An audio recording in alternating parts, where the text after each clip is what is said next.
पादपद्मे तयोः श्रुत्वा प्रणमामि मुहुर्मुहुः। नमः श्रीयतिराजाय विवेकानन्दसूरये सच्चित्सुखस्वरूपाय स्वामिने तापहारिणे।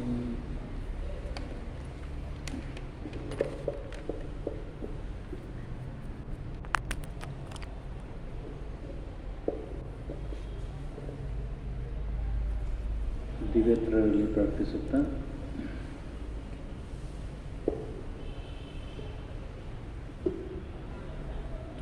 ಇಂದು ಶ್ರೀರಾಮಕೃಷ್ಣ ಪರಮಹಂಸರ 16 ಜನ ನೇರ ಶಿಷ್ಯರಲ್ಲಿ ಒಬ್ಬರಾದ ಸ್ವಾಮಿ ಶಿವಾನಂದರ ಜನ್ಮದಿನ. ಈ ಪ್ರಯುಕ್ತ ಅವರ ಜನನ ಮತ್ತು ಅವರ ಸಾಧನೆ, ಬೋಧನೆ, ಇವೆಲ್ಲ ಅಂಶಗಳ ಬಗ್ಗೆ ಸ್ವಲ್ಪ ನಾವು ನೋಡೋಣ.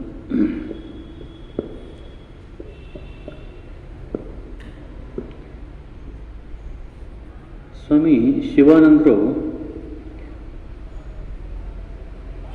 ಅವರ ಮೊದಲ ಹೆಸರು ತಾರಕನಾಥ್ ಅಂತ. ಇವರು ತಮ್ಮ ಇಚ್ಛೆಗೆ ವಿರುದ್ಧವಾಗಿ ಮದುವೆ ಆಗಬೇಕಾಯಿತು. ಅಂದರೆ ಚಿಕ್ಕಂದಲ್ಲಿ ದೈವ ಶ್ರದ್ಧೆಯುಳ್ಳಂಥವರು, ಒಳ್ಳೆಯ ಸಂಸ್ಕಾರ, ತ್ಯಾಗ ಮನೋಭಾವ ಇದ್ದರೂ ಕೂಡ ಕಾರಣಾಂತರಗಳಿಂದ ಚಿಕ್ಕ ವಯಸ್ಸಲ್ಲಿ ಮದುವೆ ಆಗಬೇಕಾಗಿ ಬಂತು. ಅದು ಏಕೆ ಅಂತಂದರೆ, ಹಿಂದಿನ ಕಾಲಗಳಲ್ಲಿ ಈ ಒಂದು ಬಡತನ ಅದೆಲ್ಲ ತುಂಬ ಇತ್ತು.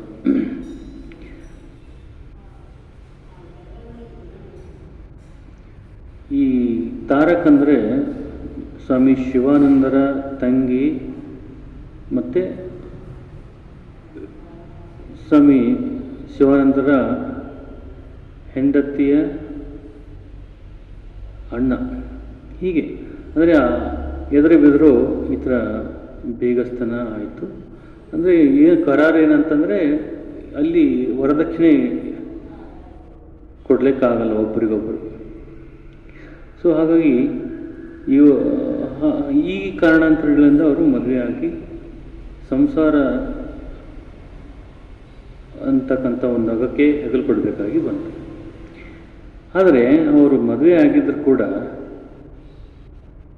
ಇಡೀ ರಾತ್ರಿ ಅವರು ಭಗವನ್ ನಾಮ ಸ್ಮರಣೆಯಲ್ಲಿ ಕಾಲ ಕಳೀತಾ ಇದ್ರು. ಅದಕ್ಕೆ ವಿವೇಕಾನಂದರು ಮುಂದೆ ಒಂದ್ಸಲ ಹೇಳ್ತಾರೆ, ನೀನು ಮದುವೆಯಾಗಿ ಪತ್ನಿಯ ಜೊತೆ ಸಂಸಾರ ಮಾಡಬೇಕಾಗಿ ಬಂದಾಗಲೂ ಕೂಡ ನಿನ್ನ ಬ್ರಹ್ಮಚರ್ಯವನ್ನು ನೀನು ಕಾಪಾಡಿಕೊಂಡಿ, ಅಂತಹ ಒಂದು ಆಕರ್ಷಣೆಯಿಂದ ನೀನು ಪಾರಾಗಿದೆಯಾ ಅಂತಂದರೆ ನೀನು ನಿಜವಾಗಲೂ ಮಹಾಪುರುಷನೇ ಇರಬೇಕು ಅಂತ ಅವ್ರು ಹೇಗೆ ಒಂದು ನಿಕ್ ನೇಮ್ ಇಟ್ಬಿಟ್ರೆ ಅಂತ, ಮಹಾಪುರುಷ್ ಅಂತ.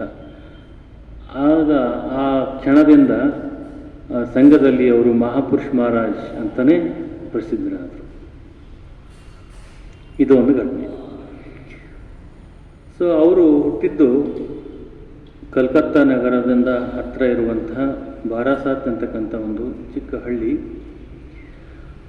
ಅಲ್ಲಿ 1854ರಲ್ಲಿ ಅವರು ಜನಿಸ್ತಾರೆ. 1854 ನವೆಂಬರ್ 16 ಅವರ ಜನನ ಆಗುತ್ತೆ. ತಾಯಿ ಹೆಸರು ವಾಮಸುಂದರಿ ದೇವಿ ಅಂತ. ತಂದೆ ಹೆಸರು ರಾಮಕನೈ ಘೋಷಾಲ್ ಅಂತ.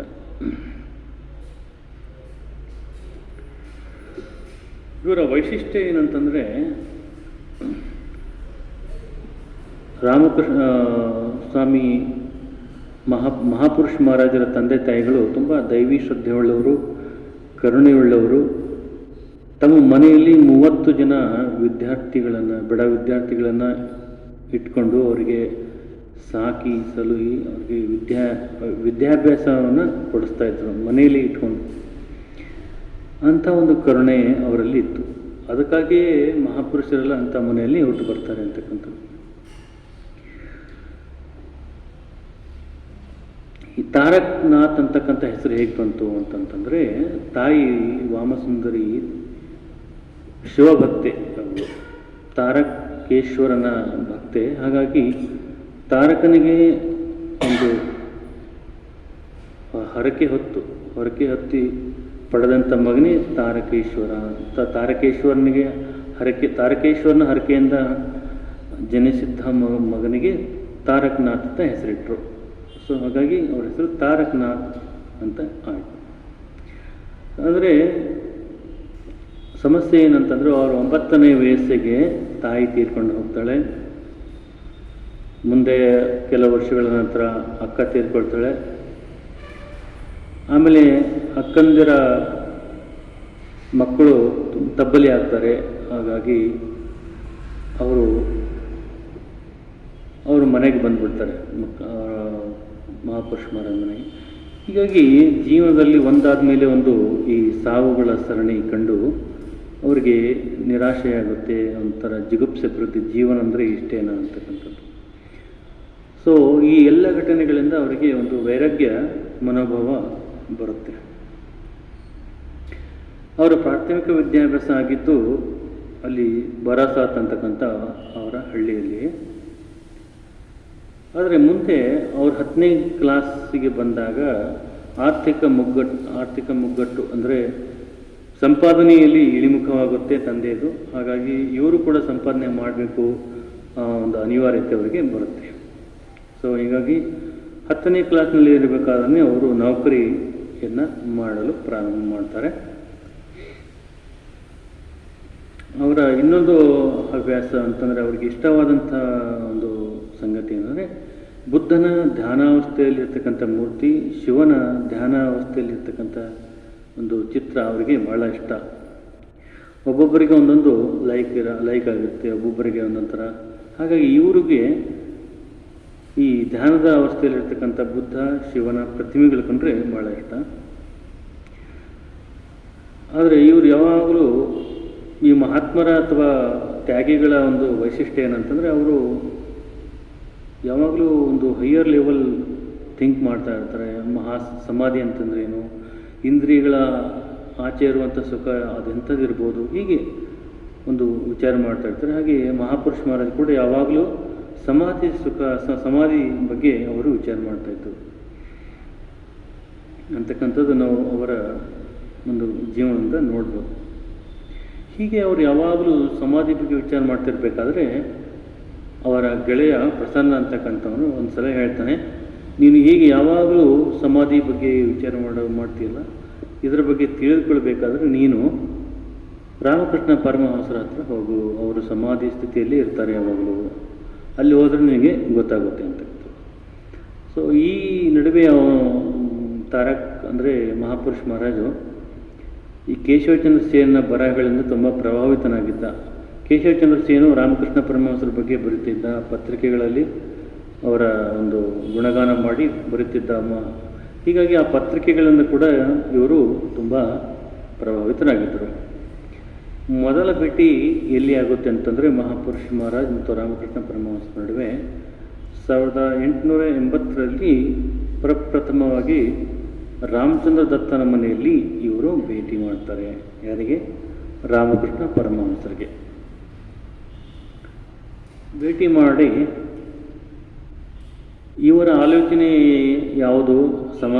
ಸಮಾಧಿ ಬಗ್ಗೆ ವಿಚಾರ ಮಾಡ್ತಾ ಇರ್ತಾರೆ. ಆದರೆ ಆವತ್ತಿನ ದಿವಸ ಕೂಡ ರಾಮಕೃಷ್ಣ ಪರಮಹಂಸರು ಈ ಸಮಾಧಿ ಬಗ್ಗೆ ಮಾತನಾಡ್ತಾರೆ. ಸಮಾಧಿ ಅಂದರೆ ಏನು, ಅದು ಹೇಗೆ, ಅವರೇ ಸಮಾಧಿಯಲ್ಲಿ ಹೋಗಿ ಬರ್ತಾ ಇರ್ತಾರೆ, ಅದನ್ನು ಅವರು ಕಂಡಿದ್ದ. ಸೊ ಇದಾದಮೇಲೆ ಈ ದರ್ಶನ ಆದಮೇಲೆ ಅವರು ಇನ್ನೊಂದು ಸಲ ದಕ್ಷಿಣೇಶ್ವರಕ್ಕೆ ರಾಮಕೃಷ್ಣ ಪರಮಹಂಸರು ನೋಡಲು ಹೋಗ್ತಾರೆ. ಹೋಗಿ ಅವರು ಸಾಯಂಕಾಲ ಆಗಿರುತ್ತೆ, ರಾತ್ರಿ ಅದೇ ಸಾಯಂಕಾಲ ಆಗ್ತಾ ಇರುತ್ತೆ, ನೋಡ್ತಾರೆ. ರಾಮಕೃಷ್ಣ ಪರಮಹಂಸರು ನೋಡಿದ ತಕ್ಷಣ ಅವರಿಗೆ ಒಂದು ಥರದ ಶಿಶುಭಾವ ಉಂಟಾಗುತ್ತೆ. ತಾಯಿಯನ್ನು ಕಂಡ ಶಿಶು ಹೇಗೆ ಒಂದು ಆ ಮಗುವಿನ ಭಾವ ಉಂಟಾಗುತ್ತೋ ಹಾಗೆ ರಾಮಕೃಷ್ಣ ಪರಮಹಂಸನ ಕಂಡಾಗ ಇವರಿಗೆ ಒಂದು ಶಿಶುಭಾವ ತಮ್ಮಲ್ಲಿ ಬರುತ್ತೆ. ಮತ್ತು ಇದ್ದಕ್ಕಿದ್ದ ಹಾಗೆ ಅವರ ಮೇಲೆ ಯಾವುದೋ ಒಂದು ಪೂಜ್ಯ ಭಾವನೆ ಇವರಿಗೆ ಉಂಟಾಗುತ್ತೆ. ಅವರು ಕೂಡ ರಾಮಕೃಷ್ಣ ಪರಮಹಂಸರು ಇವರನ್ನು ಕಂಡು ತುಂಬ ಉಪಚಾರ ಮಾಡ್ತಾರೆ. ಆಮೇಲೆ ತುಂಬ ಗೌರವ ಕೊಟ್ಟು ಅವರನ್ನು ಪ್ರೀತಿಯನ್ನು ಹರಿಸ್ತಾರೆ. ರಾಮಕೃಷ್ಣ ಪರಮಹಂಸರಿಗೆ ಅವರಲ್ಲಿ ಅಟ್ರಾಕ್ಷನ್ ಏನಂತಂದರೆ ಅವರು ತುಂಬ ಪ್ರೀತಿ ಮಾಡ್ತಾಯಿದ್ರು ಶಿಷ್ಯರಿಗೆ. ಒಂದು ಸಲ ಅವರಿಗೆ ಭೇಟಿ ಆದರೆ ಅವರು ಅಷ್ಟು ಪ್ರೀತಿ ತೋರಿಸ್ತಾ ಇದ್ರು, ತಂದೆ ತಾಯಿಗಳು ಕೂಡ ಅವರು ಮರಿತಾ ಇದ್ರು ಅಂತಕ್ಕಂಥದ್ದು. ವಿವೇಕಾನಂದರೇ ಹೇಳಿದ್ದಾರೆ ಅನೇಕ ಕಡೆ, ನನ್ನ ತಂದೆ ತಾಯಿಗಳೇ ಅಷ್ಟು ನನಗೆ ಪ್ರೀತಿ ತೋರಿಸಲಿಲ್ಲ, ಅಷ್ಟು ನನಗೆ ರಾಮಕೃಷ್ಣ ಪರಮಹಂಸರು ಪ್ರೀತಿ ತೋರಿಸಿದ್ರು, ಸಾಧನೆಯನ್ನು ಮಾಡಿಸಿದ್ರು ಅಂತಕ್ಕಂಥದ್ದು. ಸೊ ಹೀಗಾಗಿ ಇದು ಎರಡನೇ ಸಲ ಅವರು ಭೇಟಿ ಆಗ್ತಾರೆ. ಆವತ್ತಿನ ದಿವಸ ಹೇಳ್ತಾರೆ, ನೀನು ಇಲ್ಲೇ ಉಳಿದುಕೊಂಡು ಬಿಡು, ದಕ್ಷಿಣೇಶ್ವರದಲ್ಲಿ ಉಳಿದುಕೊಂಡು ಬಿಡು ಇವತ್ತು ನೈಟು ಅಂತ ಹೇಳಿದಾಗ, ಆದರೆ ಅದು ಮಹಾಪುರುಷ ಮಹಾರಾಜ್ ಹೇಳ್ತಾರೆ, ಇಲ್ಲ ನಾನು ಇನ್ನೊಂದು ಕಡೆ ಹೋಗಬೇಕು, ಒಬ್ಬ ಸ್ನೇಹಿತನ ಹತ್ರ ಹೋಗುವುದಾಗಿ ಮಾತು ಕೊಟ್ಟಿದ್ದೇನೆ, ಅಲ್ಲಿಗೆ ಹೋಗ್ತೀನಿ ಅಂತ. ಅದಕ್ಕೆ ರಾಮಕೃಷ್ಣ ಪರಮಹಂಸರು ಹೇಳ್ತಾನೆ, ಹೌದು ನಿಜವಾಗಲೂ ನೀನು ಹೇಳೋದು ಒಳ್ಳೆಯದು, ನೀನೇನಾದರೂ ಒಂದು ಕಡೆ ನಾನು ಬರ್ತೀನಿ ಅಂತ ಮಾತು ಕೊಟ್ಟರೆ ಅಲ್ಲಿಗೆ ಹೋಗಬೇಕು, ಅದು ಸತ್ಯ, ಸತ್ಯವೇ ಕಲಿಯುವುದು ತಪಸ್ಸು ಅಂತ ಹೇಳ್ತಾರೆ. ಸೊ ಹಾಗಾಗಿ ಅವನು ಅವತ್ತಿನ ದಿವಸ ನೈಟು ಅಲ್ಲಿ ಉಳಿದುಕೊಳ್ಳುವುದಿಲ್ಲ ಅಂತಕ್ಕಂಥದ್ದು.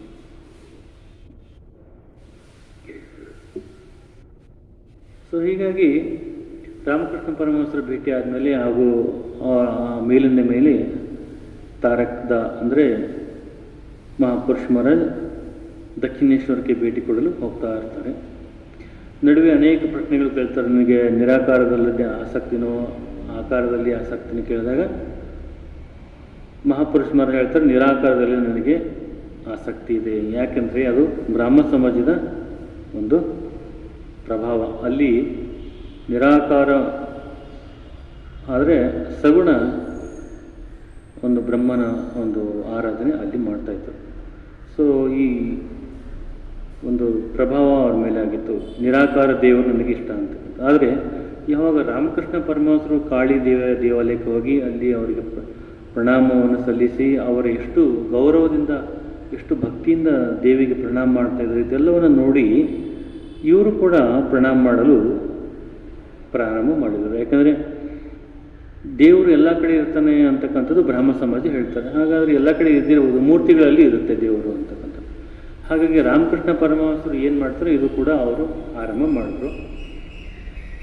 ಬರ್ತಾ ಮುಂದೆ ಒಂದು ಸಲ ರಾಮಕೃಷ್ಣ ಪರಮಹಂಸರು ಅವರ ನಾಲಿಗೆಯ ಮೇಲೆ ಒಂದು ಮಂತ್ರವನ್ನು ಬರೆದು ಉಚ್ಚಾರ ಮಾಡಿದ್ರು, ದೇವಿಯ ಒಂದು ಮಂತ್ರವನ್ನು ಕೊಟ್ಟರು. ಹಾಗಾಗಿ ಮುಂದೆ ಅನೇಕ ಅವರ ಗರಡಿಯಲ್ಲಿ ರಾಮಕೃಷ್ಣ ಪರಮಹಂಸರ ಒಂದು ಗರಡಿಯಲ್ಲಿ ಅವರು ಅನೇಕ ಥರದ ಸಾಧನೆಗಳು, ಪಂಚವಟಿಯಲ್ಲಿ ಧ್ಯಾನ ಮಾಡ್ತಿದ್ರು, ಬೇರೆ ಬೇರೆ ಕಡೆಗಳೆಲ್ಲ ಅವರನ್ನು ಧ್ಯಾನಕ್ಕೆ ಕಳಿಸ್ತಾ ಇದ್ರು. ಹೀಗೆ ಅವರ ಒಂದು ಸ್ಥಿತಿಯಲ್ಲಿ ಅವರ ಒಂದು ರಾಮಕೃಷ್ಣ ಪರಮಹಂಸರ ಒಂದು ಒಂದು ಗುರುತ್ವದ ಒಂದು ನಾಯಕತ್ವದಲ್ಲಿ ಅವರು ಮಹಾ ಒಂದು ತನ್ನ ಆತ್ಮದರ್ಶನವನ್ನು ಮಾಡಿಕೊಂಡ್ರು ಅಂತಕ್ಕಂಥದ್ದು. ಅಂದರೆ ಆತ್ಮ ಸಾಕ್ಷಾತ್ಕಾರವನ್ನು ಮಾಡಿಕೊಂಡ್ರು ಆ ಒಂದು ರಾಮಕೃಷ್ಣ ಪರಮಹಂಸರ ಒಂದು ಗುರುವಿನ ಕೃಪೆಯಿಂದ. ಸೊ ಹಾಗಾಗಿ ಇಲ್ಲಿ ಇನ್ನೊಂದು ವೈಶಿಷ್ಟ್ಯ ಅಂತಂದರೆ ಅನೇಕ ವರ್ಷಗಳ ಕಾಲ ಅವರು ಇದ್ದರು ರಾಮಕೃಷ್ಣ ಪರಮಹಂಸರ ಶಿಷ್ಯರಲ್ಲಿಯೇ. ಅನೇಕ ವರ್ಷಗಳ ಕಾಲ ರಾಮಕೃಷ್ಣ ಪರಮಹಂಸರ ಜೊತೆಯಲ್ಲಿದ್ದಿದ್ದು ಮಹಾಪುರುಷ ಮಹಾರಾಜ್ ಅಂತಕ್ಕಂಥದ್ದು ನಾವು ನೋಡ್ತೀವಿ. ಬರಬರ್ತಾ ಅವರು ರಾಮಕೃಷ್ಣ ಪರಮಹಂಸರ ಪ್ರೇಮ ಬಂಧನದಲ್ಲಿ ಸಿಲುಕ್ತಾರೆ. ಆ ಒಂದು ಗುರುವಿಗೆ ಸಹಾಯ ಮಾಡೋದು, ಗುರುವಿನ ಒಂದು ಸೇವೆ ಮಾಡೋದು ತುಂಬ ಅವರಿಗೆ ಇಷ್ಟವಾಗುತ್ತೆ. ಒಂದು ಸಲ ರಾಮಕೃಷ್ಣ ಪರಮಹಂಸರು ಬಿದ್ದು ಒಂದು ಕೈಗೆ ಪೆಟ್ಟಾಗುತ್ತೆ. ಆಗ ಬ್ಯಾಂಡೇಜಲ್ಲಿ ಹಾಕ್ತಾರೆ. ಆಗ ಮಹಾಪುರುಷ ಮಹಾರಾಜ್ ಹೇಳ್ತಾರೆ, ನೀವು ಬೇಗ ಇದನ್ನು ಗುಣ ಮಾಡಿಕೊಳ್ಳಿ, ಅನೇಕ ಶಿಷ್ಯಂದರು ಬರ್ತಾ ಇದ್ದಾರೆ ನಿಮ್ಮ ಸಲುವಾಗಿ ಅಂತೆಲ್ಲ ಹೇಳ್ತಾರೆ. ಸೊ ಹೀಗಾಗಿ ಅವರು ಅಲ್ಲಿ ಅನೇಕ ಒಂದು ಘಟನೆಗಳು ನಡೆಯುತ್ತೆ ಅಂತಕ್ಕಂಥದ್ದು ನಾವು ನೋಡ್ತೀವಿ. ಒಂದು ಸಲ ಏನಾಗುತ್ತೆ ಅಂದರೆ ರಾಮಕೃಷ್ಣ ಪರಮಹಂಸರು ಈ ಶಿಷ್ಯಂದ್ರೆಲ್ಲ ಊಟ ಆದಮೇಲೆ ನಿದ್ರೆ ಮಾಡ್ತಾ ಇರ್ತಾರೆ. ಪ್ರಾರಂಭದ ಜನಗಳು ಶಿಷ್ಯಂದ್ರೆಲ್ಲ ಯಂಗ್ ಹುಡುಗರೆಲ್ಲ ತುಂಬ 18, 19, 20 ಒಳಗಡೆ ಇರುವಂಥ ಹುಡುಗರು. ಅನೇಕ ಈ ಸಾಧಕರುಗಳು ಬಂದಿರೋದ್ರಲ್ಲಿ ಇವರು ಒಬ್ಬರು ಮಹಾಪುರುಷ ಮಹಾರಾಜ್. ಹೀಗೆ ನಿದ್ರೆ ಮಾಡ್ತಾ ಇರಬೇಕಾದ್ರೆ ಅವರು ಎಬ್ಬಿಸ್ಬಿಡ್ತಾರೆ, ಎದ್ದೇಳಿ ಅಂತ. ನೀವೇನು ಸಾಧನೆ ಮಾಡೋಕ್ಕೆ ಬಂದಿದ್ದೀರೋ ಅಥವಾ ನಿದ್ರೆ ಮಾಡೋಕ್ಕೆ ಬಂದಿದ್ದೀರಾ? ನಿದ್ರೆ ಮಾಡೋ ಹಾಗಿದ್ರೆ ಇಲ್ಲೇ ಬರಬೇಕಾಗಿತ್ತು ಅಂತ ಚೆನ್ನಾಗಿ ಗದರಿಸ್ಬಿಡ್ತಾರೆ. ಸೊ ಆಗ ಅವತ್ತಿನಿಂದ ಅವರು ಮತ್ತೆ ರಾತ್ರಿ ವೇಳೆ ಹೆಚ್ಚಿಗೆ ನಿದ್ರೆ ಮಾಡ್ತಾ ಇರಲಿಲ್ಲ. ಸಾಧನೆಯಲ್ಲಿ ತೊಡಗ್ತಾ ಇದ್ದರು. ಅದನ್ನೇ ಮುಂದೆ ಅದ್ಭುತಾನಂದರು ಆ ಒಂದು ಘಟನೆಯಿಂದ ಮುಂದೆ ಅವರು ಆ ಒಂದು ಘಟನೆ ಅಂದರೆ ನೀನು ನಿದ್ದೆ ಮಾಡೋಕ್ಕೆ ಬರ್ತೀಯೋ ಸಾಧನೆ ಮಾಡೋಕ್ಕೆ ಬರ್ತೀಯೋ ಅಂತ ಕೇಳಿದಾಗ ಆ ಒಂದು ಘಟನೆಯಿಂದ ಮುಂದೆ ಅದ್ಭುತಾನಂದರು ತಮ್ಮ ಜೀವನದಲ್ಲಿ ನಿದ್ರೆನೇ ಮಾಡಲಿಲ್ಲ ಅವರು. ಕೊನೆಯವರೆಗೂ ರಾತ್ರಿ ನಿದ್ರೆ ಮಾಡಲೇ ಇಲ್ಲ ಅವರು. ಹಗಲತ್ತಲ್ಲಿ ಮಾತ್ರ ಸ್ವಲ್ಪ ನಿದ್ರೆ ಮಾಡಿಬಿಟ್ರೆ ಹೋಲ್ ನೈಟ್ ಅವರು ಜಪದಲ್ಲಿ ಕಳೀತಾ ಇದ್ರು ಅಂತಕ್ಕಂಥದ್ದನ್ನು ನಾವು ಅವ್ರ ಜೀವನದಲ್ಲಿ ನೋಡ್ತೀವಿ. ಮುಂದೆ ಅವರು ಸಂಸಾರಸ್ಥರಾಗಿದ್ದರು. ಅಂದರೆ ಸಂಸಾರ ಅಂದರೆ ಅವರೇನು ಸಂಸಾರ ಮಾಡ್ತಿರ್ಲಿಲ್ಲ, ಆದರೆ ಯಾವುದೋ ಒಂದು ಕಾರಣಾಂತರಗಳಿಂದ ಮದುವೆ ಆಗಿದ್ದು. ಆಗ ಅವರು ಸಂಸಾರ ಬಿಡಬೇಕು, ನಾನು ಇಲ್ಲೇ ಬಂದು ಸೆಟಲ್ ಆಗ್ತೀನಿ, ದಕ್ಷಿಣೇಶ್ವರಕ್ಕೆ ಬರ್ತೀನಿ ಅಂತಂದಾಗ ರಾಮಕೃಷ್ಣ ಪರಮಹಂಸರು ಹೇಳ್ತಾರೆ, ಈ ಸದ್ಯಕ್ಕೆ ಬೇಡ, ನೀನು ಅಲ್ಲೇ ಇರು ಅಂತ ಹೇಳ್ತಾರೆ. ಮುಂದೆ ಮಹಾಪುರುಷ ಮಹಾರಾಜರ ಹೆಂಡತಿ ಕಾಯಿಲೆ ಬಿದ್ದು ಅವರು ತೀರೋಗ್ತಾರೆ. ಅದಾದಮೇಲೆ ನೀನು ದಕ್ಷಿಣೇಶ್ವರ ಬಂದ್ಬಿಡು ಅಂತ ಹೇಳ್ತಾರೆ. ಸೊ ದಕ್ಷಿಣೇಶ್ವರದಲ್ಲಿ ಅವರ ಸಾಧನೆ ಮುಂದುವರಿಯುತ್ತೆ. ಇಲ್ಲಿ ಗುರುವಿನ ಪಾತ್ರ ಬಹಳ ದೊಡ್ಡದು. ಯಾವುದೇ ಶಿಷ್ಯ ಆಧ್ಯಾತ್ಮಿಕ ಜೀವನದಲ್ಲಿ ಮುಂದುವರಿಬೇಕಾದ್ರೆ ಗುರುವಿನ ಪಾತ್ರ ಬಹಳ ದೊಡ್ಡದಾಗಿರುತ್ತೆ. ಗುರುವಿನ ಗುಲಾಮನಾಗದ ತನಕ ದೊರೆಯದಂಡ ಮುಕ್ತಿ ಅಂತ ಹೇಳ್ತಾರೆ. ಹಾಗೆ ಗುರು ಅವರ ಹತ್ತಿರ ಇದ್ದು ಶಿಷ್ಯ ಮಾಡುವಂಥ ಎಲ್ಲ ಈ ಏನು ತಪ್ಪು ದಾರಿ ಹೋಗುವಂಥದ್ದು ಅದೆಲ್ಲ ಗುರು ನೋಡಿ ಅದನ್ನು ತಿತ್ತನು. ಇಲ್ಲಿ ರಾಮಕೃಷ್ಣ ಪರಮಹಂಸರು ಕೂಡ ಅದೇ ಮಾಡಿದ್ದು. ಮಹಾಪುರುಷ ಮಹಾರಾಜರಿಗೆ ಅನೇಕ ದುಷ್ಟರ ಸಂಘ ಕೂಡ ಆಯಿತು. ದುಷ್ಟರ ಸಂಘ ಅಂತಂದರೆ ನಿತ್ಯಗೋಪಾಲ್ ಅಂತಕ್ಕಂಥ ಒಬ್ಬ ಭಕ್ತ, ಅವನು ಒಬ್ಬ ಭಕ್ತ. ಆದರೆ ಅವನಿಗೆ ದುಷ್ಟ ಅಂದರೆ ಗುಣಗಳು ಕೆಲವೊಂದಿತ್ತು. ಏನು ಮಾಡ್ತೀನಿ ಅಂತಂದರೆ ಇವರಿಗೆ ಗೊತ್ತಿರಲಿಲ್ಲ, ಅಂದರೆ ಯಾರು ಮಹಾಪುರುಷ ಮಹಾರಾಜರಿಗೆ ಗೊತ್ತಿರಲಿಲ್ಲ. ಅವನು ಭಕ್ತ, ರಾಮಕೃಷ್ಣ ಪರಮಹಂಸರ ಹತ್ರ ಬರ್ತಿದ್ದ, ಇದರ ಭಕ್ತನಾಗಿದ್ದ. ಅವನ ಜೊತೆ ತುಂಬ ಇವರು ಒಡನಾಟ ಮಾಡ್ತಾಯಿದ್ರು, ಮಾತುಕತೆ, ಸ್ನೇಹ ಬೆಳೆಯಿತು. ರಾಮಕೃಷ್ಣ ಪರಮಹಂಸರಿಗೆ ಗೊತ್ತಾಗುತ್ತೆ, ಒಬ್ಬ ಮನುಷ್ಯನನ್ನು ನೋಡಿದ ತಕ್ಷಣ ಗೊತ್ತಾಗುತ್ತೆ ಇವನು ಯಾರು ಅಂತಕ್ಕಂಥದ್ದು ಅವ್ರಿಗೆ ಗೊತ್ತಾಗುತ್ತೆ. ಸೊ ನಿತ್ಯಗೋಪಾಲ ಏನು ಮಾಡ್ತಿದ್ದ ಅಂತಂದರೆ ಊರಲ್ಲಿ ಅಥವಾ ಹಳ್ಳಿಯಲ್ಲಿ ಯಾರೋ ಒಬ್ಬ ಸ್ತ್ರೀಯರ ಮನೆಗೆ ಹೋಗಿ ಬರ್ತಾ ಇದ್ದ ಅಂತಕ್ಕಂಥದ್ದು ಅವ್ರಿಗೆ ಗೊತ್ತಿತ್ತು. ಸೊ ಹೀಗೆ ಈ ಮನುಷ್ಯ ಈ ಥರ ಹೋಗಿ ಬರ್ತಾನೆ, ಭಕ್ತಿಯ ಮನೆಗೆ ಹೋಗಿ ಬರ್ತಾ ಇದ್ದಾನೆ. ಸೊ ಇದರಿಂದ ಮಹಾಪುರುಷ ಮಹಾರಾಜರ ಜೀವನಕ್ಕೆ ಹಾನಿಯಾಗುತ್ತೆ ಅಂತಕ್ಕಂಥದ್ದು ರಾಮಕೃಷ್ಣ ಪರಮಹಂಸರಿಗೆ ಗೊತ್ತಾಯಿತು. ಹೀಗಾಗಿ ಸ್ಲೋ ಆಗಿ ಅವನಿಗೆ ಹೇಳ್ತಾರೆ, ನೋಡಪ್ಪ ಈ ಥರ ಇದ್ದಾನೆ ಅವನು, ಆದರೆ ನೀನು ಅವನ ಜೊತೆ ಸ್ನೇಹ ಮಾಡಬೇಡ, ಅವನಿಂದ ದೂರ ಇರು ಅಂತ ಹೇಳ್ತಾರೆ. ಸೊ ಅವತ್ತಿನಿಂದ ಮಹಾಪುರುಷ ಮಹಾರಾಜರು ಅವನಿಂದ ದೂರವಾಗಿ ಹೋಗ್ತಾರೆ. ಅದಾದಮೇಲೆ ಇನ್ನೊಂದು ಒಂದು ವ್ಯಸನ ಅಂದರೆ ಮಹಾಪುರುಷ ಮಹಾರಾಜರಿಗೆ ಒಬ್ಬ ಸಾಧು ಅಲ್ಲಿ ಲಭಿಸ್ತಾನೆ, ಅಲ್ಲಿ ದಕ್ಷಿಣೇಶ್ವರದಲ್ಲಿ. ಆ ಸಾಧು ಏನು ಮಾಡ್ತಾನಂದರೆ ರಾಧಾಕೃಷ್ಣ ಒಂದು ಕೃಷ್ಣನ ಭಕ್ತ, ಅವನು ಕೃಷ್ಣನ ಬಗ್ಗೆ ಹೇಳ್ತಿರ್ತಾನೆ, ಆದರೆ ರಾಧೆಯನ್ನು ಅವನು ಹೋಗ್ತಾ ಇರಲಿಲ್ಲ. ಹೀಗಾಗಿ ಆ ಸಾಧುವಿನ ಒಂದು ಭಾವ ಬೇರೆ, ಗುರು ಮಹಾರಾಜರ ಭಾವ ಬೇರೆ, ಮತ್ತು ಈ ಗುರುವಿನ ಶಿಷ್ಯನಾದಂಥ ಈ ತಾರಕ್ ಅಂದರೆ ಮಹಾಪುರುಷ ಮಹಾರಾಜರ ಭಾವನೆ ಬೇರೆ ಆಗಿತ್ತು. ಹಾಗಾಗಿ ಆ ಸಾಧುವಿನ ಭಾವ ಇವನಿಗೆ ಬಂದುಬಿಡುತ್ತೋ ಅಥವಾ ಇವನ ಭಾವ ನಷ್ಟ ಆಗುತ್ತೋ ಅಂತ ಹೇಳ್ಬಿಟ್ಟು ಆ ಸಾಧುವಿನ ಸಂಘ ನೀನು ಮಾಡಬೇಡ ಅಂತ ಹೇಳಿದಾಗ ಆ ಒಂದು ಸಂಘವನ್ನು ತಪ್ಪಿಸಿ ಇವರ ಆಧ್ಯಾತ್ಮಿಕ ಒಂದು ಪಥವನ್ನು ಸುಗಮಗೊಳಿಸಿದ್ರು ಅಂತಕ್ಕಂಥದ್ದು ನೋಡ್ತೀವಿ. ಹೀಗೆ ಅನೇಕ ಘಟನೆಗಳು ಅವ್ರ ಜೀವನದಲ್ಲಿ ಆಗೋಗಿವೆ. ಅದರಲ್ಲಿ ಮುಖ್ಯವಾಗಿ ಒಂದು ಸಲ ಈ ನರೇಂದ್ರನಾಥ ಅಂದರೆ ವಿವೇಕಾನಂದರು ಒಂದ್ಸಲ ನೈಟು ಮಲಗಿದ್ದಾರೆ ಎಲ್ಲರೂ ಮಠದಲ್ಲಿ. ವಿವೇಕಾನಂದರ ಪಕ್ಕದಲ್ಲಿ ಮಹಾಪುರುಷ ಮಹಾರಾಜ ಮಲಗಿದ್ದಾರೆ. ರಾತ್ರಿ ಆಗಿದೆ, ಎಲ್ಲರೂ ಗಾಢ ನಿದ್ರೆಯಲ್ಲಿದ್ದಾರೆ. ಗಾಢ ನಿದ್ರೆಯಲ್ಲಿರಬೇಕಾದ್ರೆ ಇದ್ದಕ್ಕಿದ್ದಾಗೆ ಮಹಾಪುರುಷ ಮಹಾರಾಜರಿಗೆ ಎಚ್ಚರ ಆಗುತ್ತೆ. ಪಕ್ಕದಲ್ಲಿ ನೋಡ್ತಾನೆ ನರೇಂದ್ರ ಇರಬೇಕು, ಆದರೆ ನರೇಂದ್ರ ಇಲ್ಲ, ವಿವೇಕಾನಂದ್ರ ಅಲ್ಲಿಲ್ಲ. ಅವ್ರ ಪಕ್ಕದಲ್ಲಿ ಒಂದು 3-4 ಶಿಶುಗಳಿವೆ, ಮಕ್ಕಳುಗಳಿವೆ, ಬಾಲ. ಅದು ಯಾವ ಆಕಾರ ಅಂದರೆ ಶಿವನ ಆಕಾರ, ಬಾಲ ಶಿವನ ಆಕಾರದಲ್ಲಿ ಜಟೆ ಇದೆ, ಜುಟ್ಟಿದೆ, ಆಮೇಲೆ ತ್ರಿಶೂಲ, ಆಮೇಲೆ ಈ ಡಮರುಗು ಎಲ್ಲ ಇದೆ. ಶಿವನ ಒಂದು ಹೇಗೆ ಬಾಲಶಿವ ಹೇಗಿರ್ತಾನೆ ಹಾಗೆ ಒಂದು 4-5 ಮಕ್ಕಳು ನರೇಂದ್ರನ ಇದ್ದಂಥ ಸ್ಥಳದಲ್ಲಿ ಮಲಗಿದ್ದಾರೆ. ಇವನಿಗೆ ಆಶ್ಚರ್ಯ ಆಗುತ್ತೆ, ಏನಿದು ನರೇಂದ್ರ ಇಲ್ಲ, ವಿವೇಕಾನಂದ್ರ ಅಲ್ಲಿಲ್ಲ, ಬಾಲಶಿವರು ಅಲ್ಲಿ ಆಟ ಆಡ್ತಾ ಇದ್ದಾರೆ. ಅವನು ಹಿಂಗೆ ಕಣ್ಣುಜ್ಜಿ ನೋಡ್ಕೊಳ್ತಾನೆ, 2-3 ಸಲ ಕಣ್ಣುಜ್ಜಿ ನೋಡ್ಕೊಳ್ತಾನೆ, ಏನು ಕನಸೋ ಅಥವಾ ನನಸೋ ಅಂತಕ್ಕಂಥದ್ದು. ಅವನಿಗೆ ಸುಮಾರು ಹೊತ್ತು ನೋಡ್ತಾ ಇರ್ತಾನೆ, ಅವನಿಗೆ ಅರ್ಥವೇ ಆಗಲ್ಲ ಇದೇನು ಕನಸೇ ಇರ್ಬೋದಾ ಅಂತ. ಆಮೇಲೆ ಗೊತ್ತಾಯಿತು ಇದು ಶಿವನ ಅವತಾರ ವಿವೇಕಾನಂದರು, ಖಂಡಿತ ಇದು ಅವನ ಲೀಲೆ, ಇದು ಶಿವನ ವಿವೇಕಾನಂದರೇ ಈ ಥರ ಶಿವನ ರೂಪದಲ್ಲಿ ಇದ್ದಾರೆ ಅಂತಕ್ಕಂಥದ್ದು ಅವನಿಗೆ ಗೊತ್ತಾಯಿತು. ಅಂದರೆ ಮಹಾಪುರುಷ ಮಹಾರಾಜರಿಗೆ ಇದೆಲ್ಲ ಕಾಣ್ತಾ ಇತ್ತಂದರೆ ಅವರ ಆಧ್ಯಾತ್ಮಿಕ ಶಕ್ತಿ ಎಷ್ಟು ಇದ್ದಿರ್ಬೋದು ಅಂತಕ್ಕಂಥದ್ದು ನಾವು ಇದರಿಂದ ಊಹಿಸ್ತೀವಿ. ಆಮೇಲೆ ರಾಮಕೃಷ್ಣ ಪರಮಹಂಸರು ಅವರಿಗೆ ಕಾವಿಯನ್ನು ಕೊಡ್ತಾರೆ. ಅಂದರೆ ಈ ಕಾವಿ ಬಟ್ಟೆಯನ್ನು ಅವರೇ ತಮ್ಮ ಕೈಯಿಂದ ಕೊಡ್ತಾರೆ.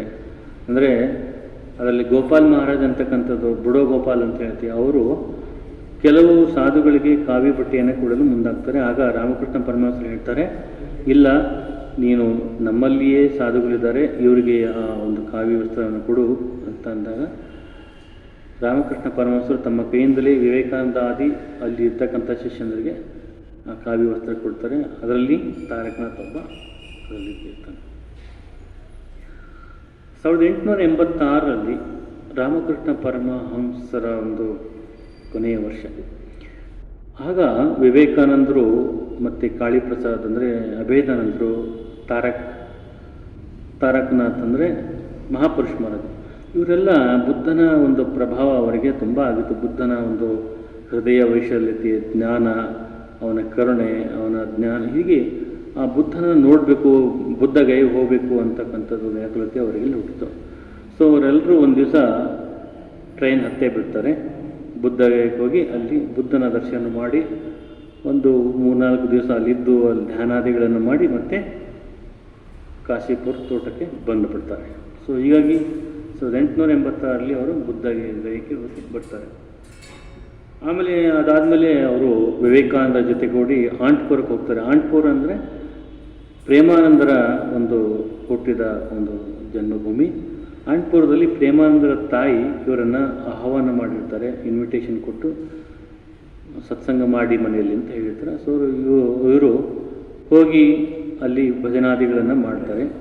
ಆಶ್ಚರ್ಯದ ಸಂಗತಿ ಅಂದರೆ ಕ್ರಿಸ್ಮಸ್ ಈವ್ ಅಂತಕ್ಕಂಥದ್ದು, ಅಂದರೆ ಕ್ರಿಸ್ಮಸ್ ನಾಳೆ ಇದೆ, ಇವತ್ತು ಅಂದರೆ ಪೂರ್ವ ದಿನ, ಕ್ರಿಸ್ಮಸ್ ಪೂರ್ವ ದಿನ ಇವರು ರಾತ್ರಿ ಊಟ ಆದಮೇಲೆ ಧುನಿಯನ್ನು ಹಾಕ್ತಾರೆ. ಧುನಿ ಅಂದರೆ ಈ ಕಟ್ಟಿಗೆ ಎಲ್ಲ ಹಾಕಿ ಹೋಮಕುಂಡ ತಯಾರು ಮಾಡಿ ಇಡೀ ರಾತ್ರಿಯಲ್ಲಿ ಬೆಂಕಿಯನ್ನು ಹಾಕ್ಕೊಂಡು ಜಪ ಧ್ಯಾನ ಮಾಡುವಂಥದ್ದು. ಹಾಗೆ ಅಲ್ಲಿ ಹೋದಂಥ ಈ ಎಲ್ಲ ಶಿಷ್ಯಂದರು ಧ್ವನಿಯನ್ನು ಹಾಕಿ ಪ್ರತಿಜ್ಞೆ ಮಾಡ್ತಾರೆ, ನಮ್ಮ ಜೀವನ ಇರುವುದೇ ಈ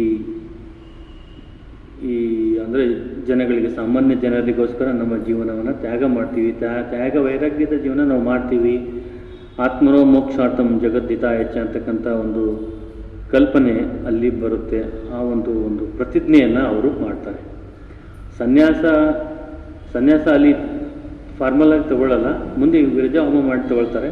ಅದು ಅಲ್ಲಿ ಆ ಒಂದು ಪ್ರತಿಜ್ಞೆ ಮಾಡ್ತಾರೆ, ನಾವು ಸನ್ಯಾಸಿಗಳಾಗ್ತೀವಿ, ತ್ಯಾಗ ಜೀವನ ಮಾಡ್ತೀವಿ ಅಂತಕ್ಕಂಥ ಒಂದು ಪ್ರತಿಜ್ಞೆ ಮಾಡಿ ಅವರು ಬರ್ತಾರೆ. ಆದರೆ ಅಚ್ಚರಿ ಸಂಗತಿ ಅಂದರೆ ಅವರಿಗೆ ಗೊತ್ತಿಲ್ಲ ಅವರು ಯಾವ ದಿನ ಆ ಪ್ರತಿಜ್ಞೆ ತೆಗೆದುಕೊಂಡಿರ್ತಾರೆ ಅಂತಂದರೆ ಕ್ರಿಸ್ತನ ಹುಟ್ಟು ದಿನದ ಮುನ್ನ ದಿನ, ಕ್ರಿಸ್ಮಸ್ ಈವ್ ಆ ದಿನ ಈ ಪ್ರತಿಜ್ಞೆನ ತೆಗೆದುಕೊಂಡಿರ್ತಾರೆ ಅಂತಕ್ಕಂಥದ್ದು. ಆಮೇಲೆ 1899ರಲ್ಲಿ ಅವರು ಪರಿವೃತಕರಾಗಿ ಬದರಿ ಮತ್ತು ಕೇದಾರ್ನಾಥ್ ಯಾತ್ರೆಯನ್ನು ಕೈಗೊಳ್ತಾರೆ. ಅಲ್ಲಿ ಅನೇಕ ಥರದ ಸಾಧನೆಗಳನ್ನು ಅವರು ಮಾಡ್ತಾರೆ ಅಂತಕ್ಕಂಥದ್ದು. ಆಮೇಲೆ 1897ರಲ್ಲಿ ವಿವೇಕಾನಂದರು ಅಮೇರಿಕದಿಂದ ಬಂದಾಗ ಮೊದಲ ಬಾರಿಗೆ ಭಾರತಕ್ಕೆ ಪಾದಾರ್ಪಣೆ ಮಾಡ್ತಾರೆ. ಆಗ ಅವರನ್ನು ರಿಸೀವ್ ಮಾಡಿಕೊಳ್ಳಲು ಹೋಗಿತ್ತು ಇದೇ ನಮ್ಮ ಮಹಾಪುರುಷ ಮಹಾರಾಜ್. ಮಧುರೆಗೆ ಅವರಿಗೆ ಹೋಗಿ ಮಧುರೆಯಿಂದ ಅವರಿಗೆ ರಿಸೀವ್ ಮಾಡ್ಕೊಂಡು ಬರ್ತಾರೆ. ಇನ್ನೊಂದು ಸಂಗತಿ, ಮಠದಲ್ಲಿ ಒಂದು ರೂಲ್ಸ್ ಇತ್ತು, ಏನಂತಂದರೆ ಯಾರಾದರೂ 4 ಗಂಟೆಗೆ ಧ್ಯಾನಕ್ಕೆ ಬರೆದಿದ್ದರೆ ಅವರು ಅವತ್ತಿನ ದಿವಸ ಮಠದಲ್ಲಿ ಊಟ ಅವರಿಗೆ ಇಲ್ಲ. ಅವರು ಆವತ್ತಿನ ದಿವಸ ಏನು ಮಾಡಬೇಕು, ಹೊರಗಡೆ ಭಿಕ್ಷೆ ಬೇಡ್ಕೊಂಡು ಊಟ ಮಾಡಬೇಕು. ಈ ರೂಲ್ಸು ಎಲ್ರಿಗೂ ಅಪ್ಲೈ ಆಗ್ತದೆ. ಸೊ ಒಂದು ದಿವಸ ಏನು ಮಾಡ್ತಾರೆ, 4 ಗಂಟೆಗೆ ಬೆಲ್ ಆಗುತ್ತೆ. ಆದರೆ ಮಹಾಪುರುಷ ಮಹಾರಾಜ್ ಆವತ್ತಿನ ದಿವಸ ಅವರಿಗೆ ಆ ಗಂಟೆ ಶಬ್ದ ಕೇಳಲ್ಲ. ಸೊ ಅದಕ್ಕಾಗಿ ಅವರು ಆ ಒಂದು ರೂಲ್ಸ್ ಫಾಲೋ ಮಾಡಬೇಕಾಯಿತು. ಏನಂದರೆ, ಭಿಕ್ಷೆ ಮಧುಕರಿ ಭಿಕ್ಷೆಗೆ ಹೋಗಿ ಅವತ್ತು ಅವರು ಊಟ ಮಾಡಿದ್ರು. ಮಹಾಪುರುಷ ಮಹಾರಾಜು ವಿವೇಕಾನಂದಕ್ಕಿಂತಲೂ ದೊಡ್ಡವರು ವಯಸ್ಸಿನಲ್ಲಿ. ಸೊ ವಿವೇಕಾನಂದರಿಗೆ ಒಂಥರ ಆಯಿತು, ಏನು ಈ ಥರ ಆಯಿತು ಅಂತ. ಸೊ ವಿವೇಕಾನಂದ ಕೂಡ ಊಟ ಮಾಡಲಿಲ್ಲ 12 ಗಂಟೆಗೆ. ಮಹಾಪುರುಷ ಮಹಾರಾಜು ಅಂದರೆ ಸ್ವಾಮಿ ಶಿವಾನಂದರು ಅವತ್ತಿನ ದಿವಸ ಅವರು ಹೊರಗಡೆ ಹೋಗಿ ಭಿಕ್ಷೆ ಮಾಡಿಕೊಂಡು ಬರ್ತಾರೆ. ಅವರು ಬರೋ ದಾರಿಯಿಂದ ಇವರು ಕಾಯ್ಕೊಂಡು ಇರ್ತಾರೆ. ವಿವೇಕಾನಂದರು ಬಂದ ತಕ್ಷಣ ಕೇಳ್ತಾರೆ, ತಾರಕದ ಭಿಕ್ಷೆ ಏನು ತಂದಿದೆಯಾ, ನನಗೂ ಸ್ವಲ್ಪ ಕೊಡು, ನಾನು ಅದು ತೊಗೊಳ್ತೀನಿ ಅಂತ. ಇಬ್ಬರು ಆ ಭಿಕ್ಷೆಯನ್ನು ಹಂಚಿಕೊಂಡು ತಿಂದುಬಿಡ್ತಾರೆ ಅಂತಕ್ಕಂಥದ್ದು. 1910ರಲ್ಲಿ ಅವರು ಅಮರನಾಥ್ ಯಾತ್ರೆ ಮಾಡ್ತಾರೆ. ಪ್ರೇಮಾನಂದ ಮತ್ತು ಮುಂತಾದ ಸಹೋದರ ಸನ್ಯಾಸಿಗಳ ಜೊತೆಗೆ ಅವರು ಅಮರನಾಥ್ ಯಾತ್ರೆ ಮಾಡ್ತಾರೆ. 1900 ಅದೇ ವರ್ಷ ಅವರಿಗೆ ಉಪಾಧ್ಯಕ್ಷ ಪಟ್ಟವನ್ನು ಕೊಡ್ತಾರೆ. ಮುಂದೆ ಬ್ರಹ್ಮಾನಂದ ಐಕ್ಯರಾದ ಮೇಲೆ, ಅಂದರೆ ಅವರು ದೇಹ ಬಿಟ್ಟ ಮೇಲೆ 1922ರಲ್ಲಿ ಸಂಘ ಗುರುಗಳಾಗಿ ಒಂದು ಜವಾಬ್ದಾರಿಯನ್ನು ತೆಗೆದುಕೊಳ್ತಾರೆ. ಅವರ ಒಂದು ಕಾಲದಲ್ಲಿ 1922ರಿಂದ 34 ತನಕ ಅವರ ಒಂದು ಸಂಘ ಗುರುವಿನ ಸಾರಥ್ಯದಲ್ಲಿ, ಅದು ಸಂಘದಲ್ಲಿ ರಾಮಕೃಷ್ಣ ಮಹಾಸಂಘದಲ್ಲಿ ಒಂದು ಸುವರ್ಣ ಯುಗ ಅಂತ ಹೇಳಲ್ಪಡುತ್ತೆ. ಈ ಭಾರತದ ಸುವರ್ಣ ಯುಗ ಯಾವುದಂದ್ರೆ ಗುಪ್ತರ ಕಾಲ ಅಂತ ಹೇಳ್ತಾರೆ. ಹಾಗೆ ರಾಮಕೃಷ್ಣ ಮಹಾಸಂಘದ ಒಂದು ಸುವರ್ಣ ಯುಗ ಅಂತಂದರೆ 1922ರಿಂದ 34. ಅದು ಯಾಕೆ ಅಂತಂದರೆ ಆ ಕಾಲದಲ್ಲಿ ಅನೇಕ ಥರದ ಒಂದು ಸುಧಾರಣೆಗಳು ಸಂಘದಲ್ಲಿ ಆಯ್ತಕ್ಕಂಥದ್ದು. ಇವರು ಸಂಘ ಗುರುಗಳಾಗಿದ್ದಾಗ ದೀಕ್ಷೆಯನ್ನು ಕೊಟ್ಟರು. ಇವರು ಯಾವಾಗಲೂ ಜಪ ಧ್ಯಾನಕ್ಕೆ ತುಂಬ ಒತ್ತು ಕೊಡ್ತಾ ಇದ್ದರು. ಯಾರೇ ಬಂದರೂ ಕೂಡ ಅವರಿಗೆ ಜಪ ಧ್ಯಾನ ಮಾಡಿ ಅದರಲ್ಲೇ ಶಕ್ತಿ ಇದೆ ಅಂತಕ್ಕಂಥ ಮಾತನ್ನು ಅವರು ಒತ್ತಿ ಹೇಳ್ತಾ ಇದ್ದರು. ಫಾರ್ ಸೀಕರ್ಸ್ ಆಫ್ ಗಾಡ್ ಅಂತ ಒಂದು ಬುಕ್ ಇದೆ, ಅದರಲ್ಲಿ ನೀವು ಓದ್ಬೋದು, ಚೆನ್ನಾಗಿದೆ. ಆಮೇಲೆ 1929ರಲ್ಲಿ ಬೇಲೂರು ಮಠದಲ್ಲಿ ಶ್ರೀರಾಮಕೃಷ್ಣರ ಒಂದು ಜನ್ಮ ದಿನೋತ್ಸವದ ದೇವಸ್ಥಾನ ನಿರ್ಮಾಣಕ್ಕೆ ಶಂಕುಸ್ಥಾಪನೆ ಮಾಡಿದರು. 1929ರಲ್ಲಿ ರಾಮಕೃಷ್ಣ ಪರಮಹಂಸರ ಒಂದು ದೇವಸ್ಥಾನ ನಿರ್ಮಾಣಕ್ಕೆ ಶಂಕುಸ್ಥಾಪನೆ ಮಾಡಿದ್ರು ಅಂತಕ್ಕಂಥದ್ದು. ಆಮೇಲೆ ಅವರು ಮಂತ್ರ ದೀಕ್ಷೆ ಕೊಡಲ್ಲ ಅಂತ ಹೇಳ್ತಾ ಇದ್ರು. ಅದಕ್ಕಾಗಿ ಶಾರದಾದೇವಿಯವರು ಒತ್ತಾಯ ಮಾಡಿ, ನೀನು ದೀಕ್ಷೆಯನ್ನು ಕೊಡಬೇಕು, ನೀನು ದೀಕ್ಷೆ ಕೊಡಿದ್ರೆ ಇನ್ಯಾರು ಕೊಡ್ತಾರೆ ಅಂತಕ್ಕಂಥ ಮಾತನ್ನು ಅವರು ಹೇಳಿದ್ರು. ಸೊ 1922ರಿಂದ ಅವರು ಮಂತ್ರ ದೀಕ್ಷೆ ಕೊಡಲು ಪ್ರಾರಂಭ ಮಾಡ್ತಾರೆ ಅಂತಕ್ಕಂಥದ್ದು. ಆಮೇಲೆ ಅವರು ತುಂಬ ಕರುಣಾಭಾವ ಅವರಲ್ಲಿತ್ತು. ಮಹಾಪುರುಷ ಮಹಾರಾಜರಲ್ಲಿ ಕರುಣೆ ತುಂಬ ಇತ್ತು. ಒಂದ್ಸಲ ಏನಾಗುತ್ತೆ ಅಂದರೆ, ಒಬ್ಬ ಹಿರಿಯ ಸನ್ಯಾಸಿಗಳು ಒಬ್ಬ ಕಿರಿಯ ಬ್ರಹ್ಮಚಾರಿಗೆ, ಅಂದರೆ ಏನೋ ತಪ್ಪು ಮಾಡಿದ್ದ ಅವನು, ಮಠದಿಂದ ಹೊರಗೆ ಹಾಕಬೇಕು ಅಂತ ಹೇಳ್ತಾರೆ. ಆಗ ಮಹಾಪುರುಷ ಮಹಾರಾಜ್ ಬಂದು ಹೇಳ್ತಾರೆ, ಅವನನ್ನು ಯಾಕೆ ಹಾಗೆ ಮಾಡ್ತೀಯ, ಅವನಲ್ಲಿ ಅನೇಕ ಥರದ ಒಳ್ಳೆಯ ಗುಣಗಳಿಲ್ವೇ, ಅವನನ್ನು ಹಾಗೆ ಹೊರಗಡೆ ಹಾಕಬೇಡ ಅಂತ ಹೇಳ್ತಾರೆ. ಇನ್ನೊಂದು ಸಲ ಏನಾಗುತ್ತೆ, ರಾಮಕೃಷ್ಣ ಪರಮಹಂಸರ ಒಂದು ಜನ್ಮ ದಿನೋತ್ಸವ ನಾಳೆ ಇದೆ ಅನ್ನೋ ಆಗ ತುಂಬ ಮಳೆ ಬರುತ್ತೆ. ಮಳೆ ಬಂದು ಇಡೀ ಕಿಚನ್ನೆಲ್ಲ ನೀರು ಬಂದುಬಿಡುತ್ತೆ. ಸೊ ಹೀಗೆ ಮಳೆ ಮುಂದುವರೆದ್ರೆ ಮುಂದೆ ಊಟ ತಯಾರು ಮಾಡೋಕ್ಕಾಗಲ್ಲ, ಇದು ಏನು ಮಾಡಬೇಕು ಅಂತ ಎಲ್ಲರೂ ಚಿಂತೆ ಮಾಡ್ತಿರ್ತಾರೆ. ಸೊ ಇದು ಮಹಾಪುರುಷ ಮಹಾರಾಜು ರಾಮಕೃಷ್ಣ ಪರಮಹಂಸರ ಗರ್ಭ ಮಂದಿರದಲ್ಲಿ ಹೋಗಿ ಒಂದು ಜಪ ಧ್ಯಾನ ಮಾಡಿ ಆ ಒಂದು ಸೆಲೆಬ್ರೇಷನ್ ಡೇನಲ್ಲಿ ಮಳೆ ಬರದ ಹಾಗೆ ಮಾಡ್ತಾರೆ ಅಂತಕ್ಕಂಥದ್ದು. ಅವತ್ತಿನ ದಿವಸ ಮಳೆ ಬರಲ್ಲ. ಸೊ ಹೀಗಾಗಿ ಅನೇಕ ಜನರು ಅದರಲ್ಲಿ ಭಾಗಿಯಾಗಿ ತನ್ಮೂಲಕ ಒಂದು ರಾಮಕೃಷ್ಣ ಪರಮಹಂಸರ ಒಂದು ಆಶೀರ್ವಾದ ಪಡಿತಾರೆ ಅಂತಕ್ಕಂಥದ್ದು. ಆಮೇಲೆ ಇನ್ನೊಂದು ದಿವಸ ಮಹಾಪುರುಷ ಮಹಾರಾಜು ಊಟ ಆದಮೇಲೆ ರೆಸ್ಟ್ ಮಾಡ್ತಾ ಇರ್ತಾರೆ. ಇದಕ್ಕಿದ್ದ ಹಾಗೆ ಅವರು ಒಬ್ಬ ಅಟೆಂಡೆಂಟ್, ಅಂದರೆ ಸೇವಕನಿಗೆ ಹೇಳ್ತಾರೆ, ಹೊರಗಡೆ ಯಾರೋ ಬಂದಿದ್ದಾರೆ ನೋಡಿ ಹೋಗು ಅಂತಕ್ಕಂಥ. ಅಲ್ಲಿ ಹೋಗಿ ನೋಡ್ತಾರೆ, ಒಬ್ಬ ಯುವತಿ ನಿಂತಿದ್ದಾಳೆ. ಯುವತಿ ಅವಳು ಹೇಳ್ತಾ ಇದ್ದಾಳೆ, ನಾನು ಮಹಾಪುರುಷ ಮಹಾರಾಜ್ ನೋಡಬೇಕು ಅಂತ. ಆದರೆ ಅವಳ ಅವಸ್ಥೆ ನೋಡಿ, ಅವಳು ಹರಿದ ಬಟ್ಟೆ ಒಂದು ಇದೆಲ್ಲ ನೋಡಿ ಇವರಿಗೆ ಒಂಥರ ಆಗುತ್ತೆ. ಇವ್ರು ಬಂದು ಹೇಳ್ತಾರೆ, ಒಬ್ಬ ಯುವತಿ ಬಂದಿದ್ದಾಳೆ, ಆದರೆ ನಾನು ಅವಳನ್ನು ಒಳಗೆ ಬಿಡಲಿಲ್ಲ ಅಂತ. ಆದರೆ ಇವ್ರು ಹೇಳ್ತಾ ಇದ್ರೆ, ಒಳಗೆ ಒಳಗೆ ಬಿಡು ಅವಳನ್ನು, ಒಳಗೆ ದೀಕ್ಷೆ ಕೊಡಬೇಕಾಗಿದೆ ಅಂತಕ್ಕಂಥದ್ದು. ಸೊ ಅವಳು ಕೂಡ ದೀಕ್ಷೆಯನ್ನು ತೆಗೆದುಕೊಳ್ಳಕ್ಕೆ ಬಂದಿದ್ದಳು. ಸೊ ಅವಳನ್ನು ಗಂಗಾ ಸ್ನಾನ ಮಾಡಿಸಿ ದೀಕ್ಷೆಯನ್ನು ಕೊಟ್ಟು ಬೀಳ್ಕೊಡ್ತಾರೆ ಅಂತಕ್ಕಂಥದ್ದು. ಅಂದರೆ ಜೀವಿಗಳ ಒಂದು ದುಃಖ ಅವರಿಗೆ ನೋಡೋಕ್ಕಾಗಲ್ಲ. ಮಹಾತ್ಮರಿಗೆ ವಿವೇಕಾನಂದ ಕೂಡ ಎಷ್ಟೋ ಸಲ ಹತ್ತಿದ್ದುಂಟು ಅವರು ಜೀವಿಗಳ ದುಃಖವನ್ನು ಕೊಂಡು. ಸೊ ಹಾಗಾಗಿ ಮಹಾಪುರುಷರು ನಿಜವಾಗ್ಲೂ ಮಹಾಪುರುಷರಾಗಿದ್ದರು ಅಂತಕ್ಕಂಥದ್ದು. ಮಹಾತ್ಮರು ತುಂಬ ಹೋಗಿದ್ದಾರೆ, ಗಾಂಧಿ ಅಂತವ್ರು. ಆದರೆ ಮಹಾಪುರುಷರು ಒಬ್ಬರೇ. ಗಾಂಧಿ ಅಂತವ್ರು ಆಗೋಗಿದ್ದಾರೆ, ಅನೇಕ ತಪ್ಪುಗಳನ್ನು ಮಾಡಿದ್ದಾರೆ, ಹೋಗಿದ್ದಾರೆ. ಸೊ ಹೀಗಾಗಿ ಅವರು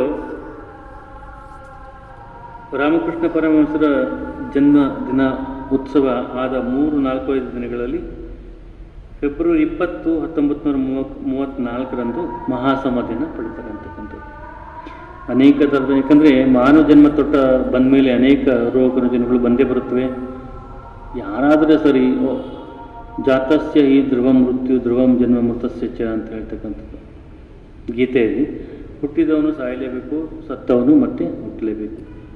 ಹಾಗಾಗಿ ಮಹಾಪುರುಷರಾಗಲಿ, ಮಹಾತ್ಮರಾಗಲಿ, ರಾಜರಾಗಲಿ, ಮಹಾರಾಜರಾಗಲಿ, ಯಾರಾದರೂ ಕೂಡ ದೇಹವನ್ನು ಬಿಡಲೇಬೇಕು, ಲೀಲೆಗಳನ್ನು ಬಿಡಲೇಬೇಕು. ಹಾಗಾಗಿ ಇವರು 1934 ಫೆಬ್ರವರಿ 20 ಅವರು ಮಹಾಸಮಾಧಿ ಪಡ್ತಾರೆ. ಬೇಲೂರು ಮಠದ ಗಂಗೆಯ ದಡದಲ್ಲಿ ಅವರಿಗೆ ಅಗ್ನಿ ಸ್ಪರ್ಶ ಮಾಡಿ ಹೂಹಾರಗಳಿಂದ ಎಲ್ಲ ಶೃಂಗರಿಸಿ ಅವರಿಗೆ ಎಲ್ಲ ಭಕ್ತಾದಿಗಳು ನಮನಗಳನ್ನು ಸಲ್ಲಿಸಿ ಅಗ್ನಿ ಸ್ಪರ್ಶ ಮಾಡಿ ಅವರಿಗೆ ಬೀಳ್ಕೊಡ್ತಾರೆ. ಸೊ ಇಲ್ಲಿಗೆ ಅವರ ಇಹಲೋಕದ ಒಂದು ಜೀವನ ಮುಗಿಯುತ್ತೆ ಅಂತಕ್ಕಂಥದ್ದು. ಸೊ ಇಲ್ಲಿಗೆ ಅವರ ಒಂದು ಜೀವನದ ಕೆಲವು ಘಟನೆಗಳನ್ನು ನಾವು ನೋಡಿದಂತಾಯಿತು.